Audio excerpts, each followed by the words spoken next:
What's up, guys? In today's video, we're going to be learning how to use Yahoo Finance in order to help you pick stocks. And if you would like to skip certain parts of the video, I'll link timestamps down below, or you could just skip through the video. Anyways, let's get started. So when you go to Yahoo Finance, this is what the home page looks like. We're going to go from top to bottom, and I promise it looks like more than it is. Anyways, the first thing we're going to look at is the search bar. We can use the search bar to find companies we want to look at. We can type in the company name or their ticker symbol, which is basically just their abbreviated stock market name. Either way is fine, it really doesn't matter. Just do whatever feels comfortable to you. Now let's look at all the important tabs under the search bar. Starting at the very left, we can see we have the Finance tab. This tab is the default tab that the website uses, and as we can see, there's major indexes, there's news, and there's a bunch of stock information on the right side of the page. Moving on to the next tab to the right of this one, called the Watch List tab, we can see a bunch of stock information in here that we can use on a daily basis. And if you really wanted to, you can add certain stocks to watch lists and it'll show up on the right side up here. The next tab to the right of Watch List is called My Portfolio, and what you can do with this tab is you can link up your brokerage account if you really trust Yahoo Finance, or you can individually set up all the stocks you want to look at. It's kind of like the watch list, but a little bit different. The next tab to the right of my portfolio is called cryptocurrencies, and we can use this tab to look at all of the different cryptocurrencies there are. The next tab we're going to look at is the Screeners tab, and what you can use this tab for is to look for certain qualities in a company by using robots, so you don't have to do all the hard work. For example, you can type in PE ratios or market caps, and don't worry what those mean, we'll get to those later in the video. Our last tab we're going to look at is called the Market tab, and we can use this tab to look at daily events that are going on in the market. The last four tabs after the market are just a whole bunch of money news, so if you're interested in that, you can click through those yourself. Okay, let's move on to looking at a stock, and we're going to look at all the things that I look at when analyzing a stock. So for our example, we're going to use the Coca-Cola stock. So go to the search bar at the top and type in KO, which is their ticker symbol.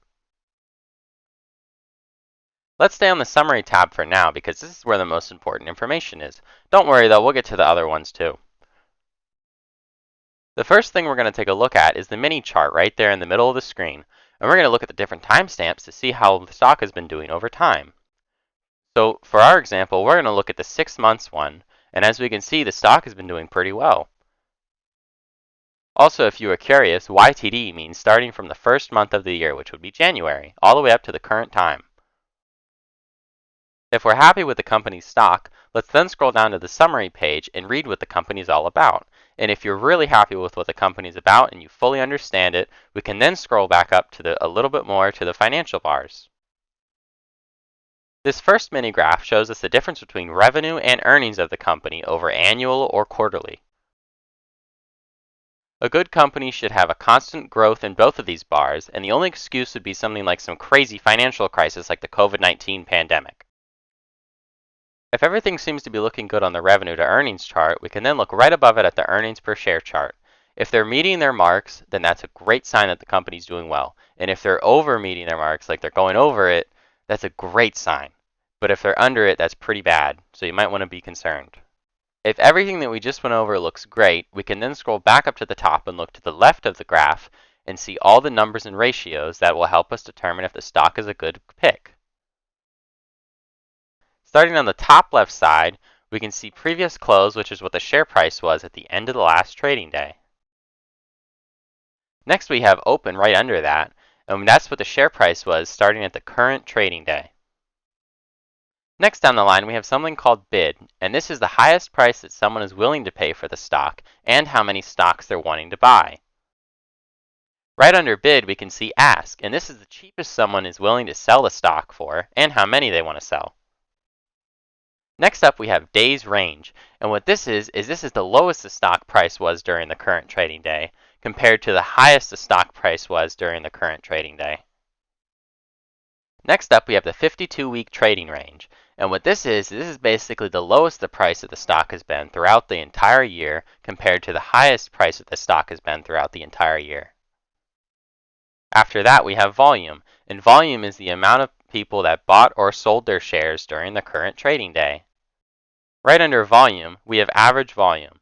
This is the volume that people typically trade during a normal trading day. Just a heads up, all of the stuff on the right column is extremely important, so try to pay very close attention. Starting on the top right, let's take a look at market cap, otherwise called market capitalization. This shows how much a company is worth, and it is calculated by taking price per share and multiplying it by how many shares there are. Next, let's look at beta. Beta shows how risky a stock is, and the higher the number, the more risky it is. Under beta, we have the most important thing on here, and it is called PE ratio, otherwise called the price to earnings ratio.